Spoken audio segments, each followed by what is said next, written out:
रूस और यूक्रेन की जंग से एक सनसनीखेज खबर आ रही है। दक्षिण अफ्रीका के दौरे पर पहुंचे रूस के विदेश मंत्री सर्गेई लावरोव ने अमेरिका के साथ साथ यूरोपियन यूनियन के मुल्कों पर आरोप लगाया है।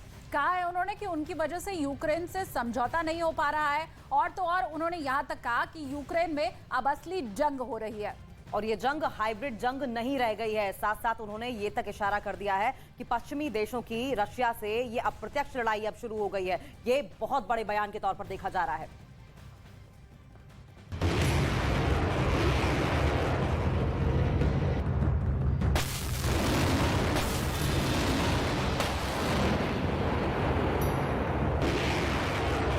मंगलवार को ठीक 11 महीने हो चुके हैं। यूरोप का एक मुल्क अभी भी जंगी आग से जल रहा है।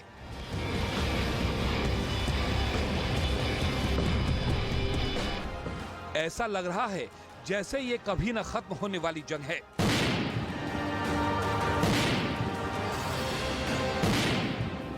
रूस अब अपने विनाशक हथियारों का बेतहाशा इस्तेमाल कर रहा है और यूक्रेन के शहरों पर जहां हवा से स्ट्राइक कर रहा है, वहीं जमीनी जंग में भी घातक टैंकों और आर्टिलरी से शोलों की बारिश हो रही है।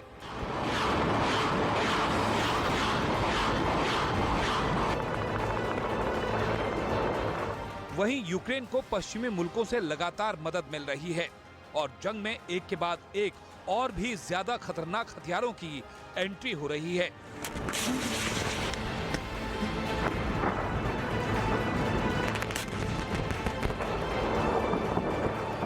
जंग में भले ही अमेरिका और बाकी नेटो मुल्क या पश्चिमी मुल्क सीधे तौर पर रूस से लोहा न ले रहे हों, लेकिन यूक्रेन युद्ध का वो मैदान बन चुका है जहां रूसी और ईरानी हथियारों से पश्चिमी मुल्कों के हथियार मोर्चा ले रहे हैं। एक तरह से देखा जाए तो अब ये जंग रूस बनाम यूक्रेन तक सीमित नहीं रही, बल्कि अब ये रूस बनाम अमेरिका बन गई है और रूस अब इसे लेकर मुखर होकर अंतर्राष्ट्रीय मंच पर बोल रहा है।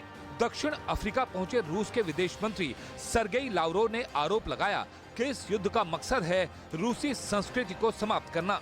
Состоятельную, взвешенную, сбалансированную позицию по этим вопросам, которые занимают наши южноафриканские друзья. В целом, я считаю, переговоры были очень полезными и подтвердили наличие в наших отношениях хороших перспектив. Уверен, что реализация договоренностей, которые мы сегодня... इतना ही नहीं, जब सर्गेई से युद्ध को रोकने और यूक्रेन से समझौते को लेकर सवाल किया गया तो सर्गेई ने आरोप लगाया कि यह युद्ध पिछले साल मार्च में ही रुक गया होता, लेकिन अमेरिका के साथ यूरोप के देशों ने इसे रोका नहीं बल्कि इसे बढ़ा दिया। Можно любого посредника попросить, чтобы он прояснил, как себе украинская сторона видит дальнейшее развитие событий. Мы многократно, это говорил и президент, не отказываемся от переговоров. Но те, кто отказывается, а я сейчас вам их перечислил.